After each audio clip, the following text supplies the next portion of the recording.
I think the girls with their nails done now. Right, this is the new Alpine A290 GTS, an electric hot hatch that you can enjoy driving and still plug in at Tesco. And today we're going to find out if this new hot hatch is a hero and whether you should pick one of these over the new Renault 5. This is Alpine's first fully electric production car, and it sits under a new naming system.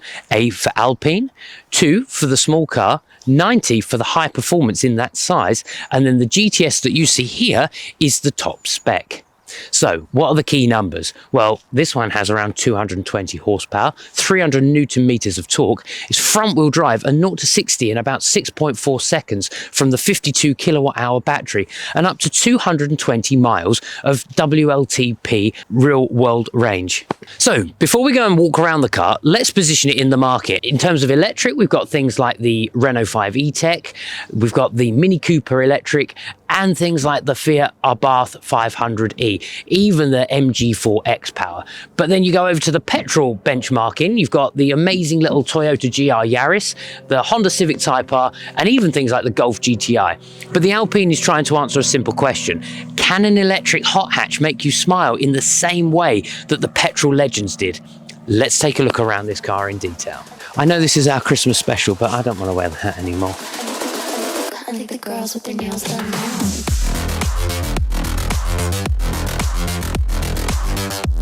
So from the front, the Alpine, you obviously can see the similarities here to the Renault 5, but it just looks much meaner, more aggressive. I like the kind of scoops here for the what would be air intakes. I like the detailed grille across the bottom. And how cool do these kind of rally lights with the tape-inspired crosses through the front, where the Renault 5 light-up display on the bonnet here would normally be. You've got the Alpine A, which does look pretty cool. I think from the front, it just looks much meaner, more aggressive. It's got a much wider stance with the over the arches, and then we'll see down the side with the side skirts there looking pretty cool.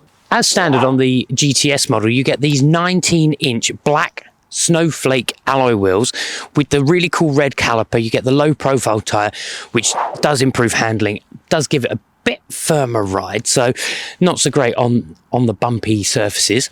But you then get these gloss black side skirts, which just make it wider, meaner, and just looks bloody cool. So the charger is located on the near side at the front of the car, which is great. You've got this nice Alpine detailing, and it uses a 52 kilowatt hour battery, and on paper it says it does about 220 to 230 miles WLTP and up to nearly 300 miles in city testing. In the real world, I would perhaps say about 180, just to be more realistic. If you're a little bit lively as well, do expect slightly less than that too. Up to 100 kilowatt DC fast charging, you can expect 15 to 80% in about half an hour, and on a full charge overnight on a home wall box. So it matches most small EVs in its class. So at the rear, it does look very similar indeed to the Renault 5, but you do get things like the ducktail spoiler, you get the mean diffuser, and absolutely no fake exhaust pipes in sight, which is great. Really clean, nice, tidy little back end. And it's just under 4 meters long and about 1.8 meters wide. So it's got proper hot hatch, sporty city car proportions. So the boot on the GTS is around 300 litres, and that's because of the Rivervale audio system that lives back here. We've got a sub under the floor. If you pick the models without the sub, then you do get an extra 26 litres. To compare, the Mini Electric is about 211 litres, the Abarth 500e about 185 litres, and the Renault 5 is slightly larger, but not by much. So it's one of the biggest boots in its class. So the A290 is actually one of the most usable small EVs. Great for the weekly shop and all the camera kit that we need to drag around with us for these shoots. So yeah, under the floor here, we've got this little subwoofer, and that does actually pack a punch. The sound system in this car is great. Let's take a look inside. There's not a great deal to say about the back of this car. I'm 5'11". The seat is in the position I would need to be in to drive the car. I've got size 9 shoes, and I can't actually get my feet under the seat in front of me. So if you are a driver, say 5'8" and under, or have just got really short legs, then This car's fine for carrying passengers in the back. If you are over that height and you do need to actually put your seat back a bit, it's not going to be great for taking passengers that are kind of the same size on a long journey. I mean, this is fine to just nip down the road in, but it's tight. It's very tight. But this car is all about having fun and less about being practical, as we'll discover later on in the video. Beautifully appointed, both seats do have Isofix, so perfect for child seats. I'm sort of having flashbacks now to when we filmed the Renault 5 back in the summer and I had to try and get out. Now I've got to try and get out. And I feel it's going to be actually more tricky because I can't get my foot out, and yeah. Hello. Up front is where the A290 really does start to feel special, and the GTS seats are full Napa leather in this deep blue and light grey finish, and I think they look really, really nice. And I love the bolsters, they give great support, and they're heated as standard, plus you get things like the heated steering wheel, perfect for these nippier mornings. There's great visibility as well from the drive-in seat, and I just love the way that this driving position is really set up. You really want to have some fun with this thing. And the materials all round are nice, all pretty much. You've got the nice stitching through here, nice different tones, etc. It is a little bit plasticky down the bottom, but that's to be expected in a hot hatch like this, so nothing unusual there. My only real complaint is there's nowhere to put my coffee. The Renault 5 does have two little cup holders up front, and this doesn't have any anywhere. That's a bit annoying. But you do get these dual screens here. You've got the 10.25 inch digital driver display, which gives you loads of information right in front of you. Plus it's even got the maps right up there too, which is Google Maps, fantastic. Then you've got your 10.1 inch touchscreen display here with wireless Apple CarPlay, the nav system, all the menus, all the settings, all super, super easy there. So that makes it really easy when you're driving along. Plus driver convenience things, so the adaptive cruise control, reversing camera, parking sensors. It's got all of that kind of kit as standard. Plus you've got all the little European safety bits that come with cars now. And what's great with that, with the forward collision warning, cross path, blind spot monitoring, etc., is they're non-offensive. It's just a nice subtle little bong there. So yeah, great. The Alpine telemetrics systems turns this car into a little race engineer. Live G-forces, brake temps, tyre pressures, coaching videos that show you how to manage understeer or oversteer, and even challenge modes. It's not essential, but it is great fun. I was having a play with it the other night, and yeah, it's just pretty cool. I think the girls with their nails done now.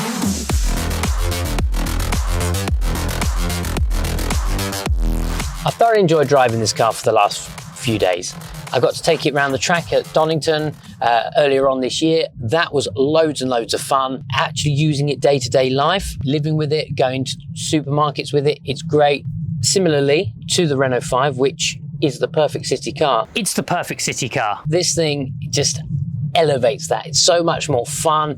It's eye-catchy. I've had so many people come over and chat and be like, what is this? This looks super cool. And I'm like, yeah, it really, really does. And it handles beautifully when we're out on the open roads. It drives superbly in and around town. On the bumpier roads, yes, you do feel it because of the low profile tyres and the tighter suspension, but I love that personally. But if you're after a smooth, comfortable ride, then the perfect city car would probably be the Renault 5. Driving around town, we've got all the driver convenience, pedestrian warnings, traffic sign recognition. It's great for inner city driving. We've got the reversing camera. I'm not sold on that. I don't think it's the best one I've ever seen, but it does the job just fine. We've got parking sensors all around, which also make it very good. In save mode, that does help conserve battery life a little bit more and makes it a softer, more sedate drive, eases off the steering. I personally have enjoyed driving around in sport mode at all times because I like the stiffer suspension and then I like the responsiveness of the throttle. Now we're just taking this out into the countryside on some nice twisty roads, and what I love about this car is you've got this synthetic engine noise which you can just hear it as we accelerate through, and then it's like going into light speed mode almost as you get this animation. It feels like something out of Star Wars. And we come up here and we come around these corners and you can really feel it. It's so responsive, and it just holds that road beautifully. And I feel like I'm in a little hot hatch of old. You get a little bit of torque steerage, and when you plant your foot down. Did a little speed trial there earlier, and it quotes 6.9 seconds 0 to 62. We did it in 7.03, so a little bit over, but yeah, you just feel very safe, and you just feel like you want to. I like keep letting off the gas and then going down again, because just feel that pull in the seat, the torque steer through the steering wheel when you do boot it. It's just fun.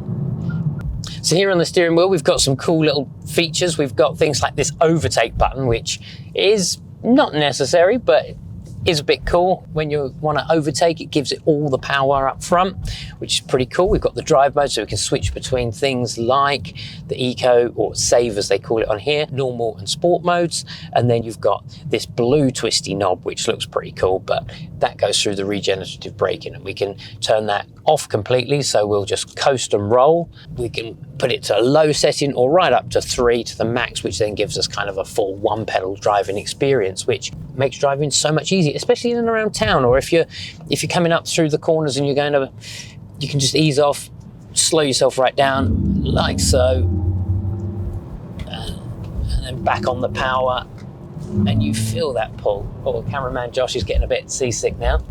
So we've got some useful everyday features as well on this car. So we've got things like our adaptive cruise control. So I'm just going to set that now. We're on, well, I'm going to try at least. Here we go. And it's got the lane keeping assist. How do I do that? I think I just, oh, it's on by default. There you go. Must keep hands on the wheel. Although it's holding quite nicely. It's not screaming at me. It's very hard in this car to not drive like a boy racer and just plant your foot and want to go sideways around roundabouts. But that would be very irresponsible, and we'd never do that on camera.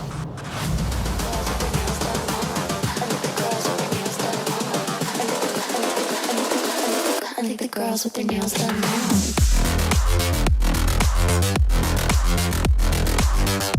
Hey, if you want to get behind the wheel of one of these bad boys, then check out rivervale.co.uk, where you can get an instant quote to see if one of these would suit your monthly budget, and you can compare against all the other cars as well that might be on your wish list right now. Rivervale work with top funders across the UK to bring you the very best deals, so you know you're in safe hands and always getting the best possible price. The A290 versus the Renault 5. This is the comparison that many people will be making right now. If you've seen my Renault 5 review video, then you will know that I'm already a huge fan of that car, and I've called it on many times the perfect city car, because it nails size, charm, value, and simplicity. And in the yellow, I think it just looks really, really cool. If you haven't seen the video yet, then the link is in the description, and there's a button up here somewhere for you to click. The A290 is the Renault 5 that's been turned up to 11. By going Alpine, you get more power, sharper steering and chassis, the multi-link rear suspension, stronger brakes, arguably nicer interior if you like that kind of sporty bolster sides. The GTS spec gives you things like the telemetrics, the motorsport heritage baked in. And if you want stylish city EV at a great price, then the Renault 5 is the one. If you want something with performance and a proper driver focus, then get this Alpine, because you will have lots and lots of fun. Roll. So the A290 versus other hot hatch rivals. Well, against things like the Mini Electric, the Mini has more brand appeal, some may argue. Alpine has more performance and better handling, and the Alpine has a bigger boot space. Against things like the Abarth 500e, the Abarth is louder and more dramatic, but the Alpine, in my opinion, is better balanced, has better range and better daily usability. The MG4 X-Power has more space, arguably, but the Alpine is lighter, smaller, and definitely a lot more playful. And against the petrol hatches, things like the GR Yaris and the Civic Type R, they're still real hardcore, but the Alpine is quieter, cleaner, and easier to live with. If you pick the petrol, you want noise, you want gears, you pick the Alpine if you want an EV that still feels alive. So the A290 GT comes in at 180 horsepower, comes with the fabric interior and the iconic wheels, and is a great entry point starting at £34,500. You can then move into the GT Premium, which still 180 horsepower, but you get things like the Napa leather heated steering wheel and a premium audio system, still more comfort focused. Then we've got GT Performance, where we then move up to 220 horsepower and we get sport tyres, we get a bit more of a sporty setup, and is for keen drivers. And then we've got this one, which is the GTS model, coming in at 220 horsepower. You get the full Napa leather, you get the top audio system with a subwoofer in the back, you get the telemetrics premium, you get things like the snowflake wheels, heated seats and steering wheel. It's the full driving experience, and it does come in at the top end of that price range, sort of about £38,000. But do check out the specs and see which one might work best for you. So Elfie and I have really enjoyed our day out today with the Alpine A290 GTS, and we don't think it's perfect. The range is good rather than amazing, and the top trims do get a little bit pricey. And physics means that it will never feel as light as something like the classic 205 GTI. But the spirit is still there. It has character, feel, and feedback. It looks special, well, I think so, and is definitely fun at a sensible speed. And it's one of the first EVs that truly feels like a proper hot hatch. If you want a small EV that makes you smile every time you drive it, then this should be right at the top of your list. Let me know in the comments, would you take this over the Renault 5, or would you still stick with petrol? Thanks for watching. Don't forget to subscribe, and I hope to see you in the next one.